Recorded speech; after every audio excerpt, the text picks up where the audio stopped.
Hello everybody and welcome to the Dark Rift update explained for Dota 2. This is Party PD. As I stretch really weirdly.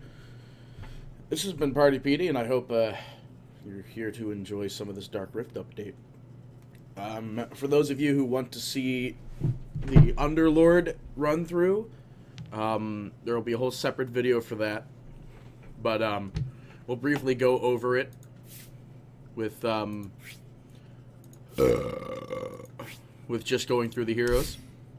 So I believe Underlord is a strength hero, but for those of you who don't know, his original name was going to be Pit Lord, but seeing with Legion coming out literally in a couple weeks here, they had to change the name because they being Blizzard also own the name Pit Lord. So we will have to wait, but until then, here's your Pit Lord. He does Firestorm, which basically does 6 drops of fire from the sky that end up dealing an initial 25, 40, 55 to 70 damage, and there's a second in between each wave. The burn duration is 2 seconds, but no matter what, you receive a burn duration if you get hit by any one of the firestorms. And that burn duration damage is 275, 1.5, 2.25 to 3% of your max health. So that's going to be more of a, kind of a disable, in a sense, to disable somebody. It's like a Zeus ability, but it's an ability. So that's the only downside to it.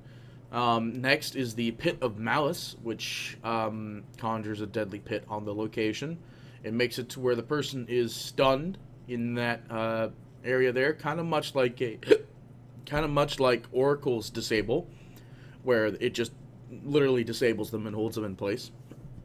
And that goes for 1 to 1.5 to 2 to 2.5 seconds. The pit is there for 7 seconds, but after you've been affected once, you could walk through that same pit over and over again and you won't get hit again. You can only be affected by that pit once. And the pit damage is initially 100 damage, which is actually very small, so we might be seeing a change in that. Now, we might be seeing a counter change in the atrophy aura, which basically means people have a reduced amount of damage percentage-wise on the enemy team if they're within the circle range, which is 900. And if he kills anything, i.e. if he kills a creep, he gets 5 bonus damage no matter what. And if he kills a hero, gets the last hit on a hero, he gets 30, 35, 40 to 45 increased damage. And it lasts for 30, 40, 50, 60 seconds.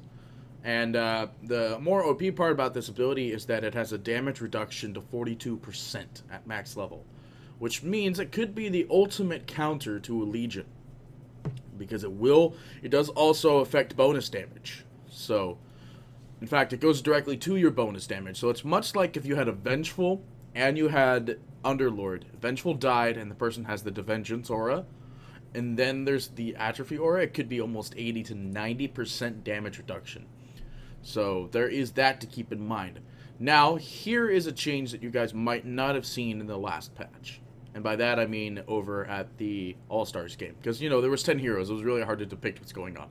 So, his ulti now teleports anything to a friendly unit if it is cancelled between the time and the cast time. So, the 4 to 5 to 3 second delay. If it is cancelled in between that, it is a channeled. If it is cancelled, or if he dies before the spell becomes active, the Dark Rift will go on cooldown still.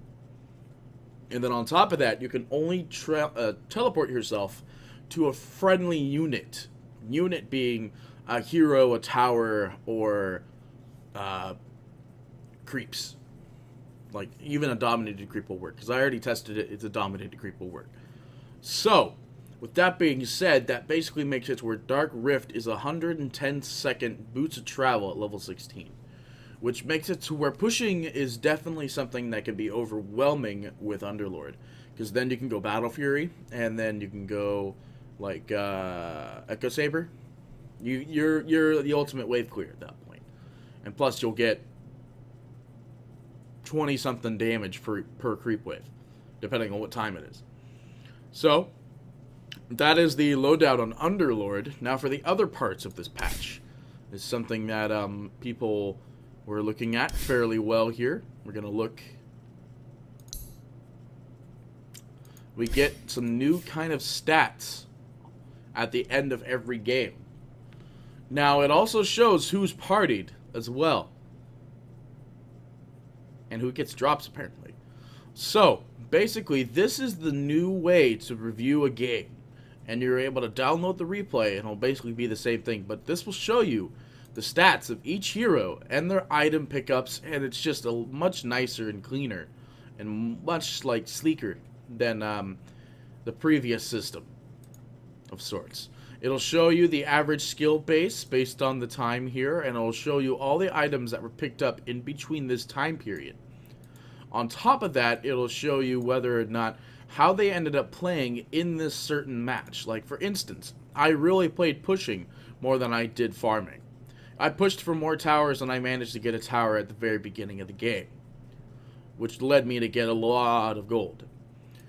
And after that, we just continued to push further. And I was there for some fighting, but I didn't really farm as much as most people would expect a Dragon Knight to do so. But I still got above the average GPM. So, oh no, this is also apparently the averages in between your usual Dragon Knight, or for your usual Disruptor, and so on and so forth. This also shows what sets that the character was wearing at that time. Obviously, I was wearing my Dragon Knight set. But when we go back to Team View, it'll show you all the sets and so on and so forth. We'll have the scoreboard, which is going to basically be the exact same thing, but it'll show you how many times you killed a certain hero and how many times that it best benefited. Obviously, I never bought any support items, so and on top of that, this is something that people have been liking a lot when they go onto like Dota buff or something. You can go and view the skill builds of how you built up this character. Now, it's really good because it'll help you find out how to build your character if you spectate a pro game. So that's always nice. And again, it'll show you all the items picked up, the gold, the heal, which I didn't do any because I'm Dragon Knight. And then we go to the graph of the game, and this will show you everything from XP net worth to player item pickups at what times. So we can go even to the net worth. You can see what looks like to be me rising all the way up to 20,000 with Tiny slowly under. The player level, you could see how quickly I had leveled up as well. And then last, you can also see player items lined up in a very cute little graph that allows you to see what exactly was bought at what times. I had some really good farm in the mid. I was against a PA, and I went Soul Ring, so I was able to torture fairly easy, and I picked up a Demon Edge at 1125, which allowed me to go into a Monkey King bar at 1853, which then blink into Bloodstone. So after that, you're able to see even the recipe that was picked up, the last item that was picked up, even Aegis being picked up. You could see all of it. And not to mention, there's that. So this is a new little system here that basically makes it to where there's even match discussion to put down whatever you wanted to talk about. So this is what we have for the new system now to spectate and observe a game at the end of a game. And last but probably least, because I don't like it, is the teammate win rate lineup, which allows you to see what win rate and how many games you've played with this person. And of those games, how many times have you won? Now, there's obviously going to be something going on where it's going to be people are going to be angry that they now know their win rating and so on and so forth, which is obviously not something that's going to be really good. I feel like this is understandably, like, it's okay, but at the same time, I don't think we needed this sort of update because we don't need to know our win rate with our friends, because ideally we like to play with our friends and we don't like to know their stats. Like, obviously, if I didn't know this, my friend here, I've won 39% of my games with, obviously that's really bad, but then that would affect how I feel on the game overall. But in the end of the day, or at the end of the day, it doesn't really matter because obviously we're playing for fun. But that's a new thing that came out as well with this new update. Not to mention there could be small little patch fixes that we don't know about. But it looks like it's just the Dark Rift Underlord coming out. He is a support durable nuker disable escape. So nuker, his ultimate, I guess, being that he has a lore. Here's actually a little pit video of it, basically right here. And again, so like I was saying, if you walk through the pit, nothing will happen.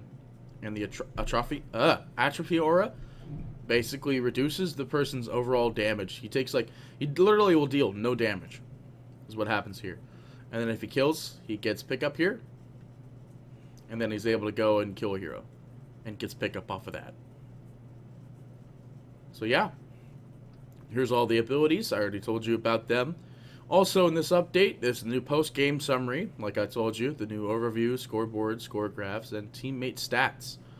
And I guess there's no way to turn it off, so I guess you will have to deal with it. But anyway, so that is the Great Pit Lord update, the Dark Rift update. And I hope you have enjoyed my quick discussion of how this update is going to change some of the Dota 2 players and Dota 2 analysis for a very long time. It's been Party PD. I hope you have enjoyed. I will see you all next time. Hey guys, if you like the content that you saw today, there's plenty of other content that's out on our channel. And if you want, you could just go and swing on by, drop us a subscribe, and you'll see our amazing content as more and more gets released. So hopefully you'll do that, and hopefully we will see you come next video. Thanks for watching. Have a good day.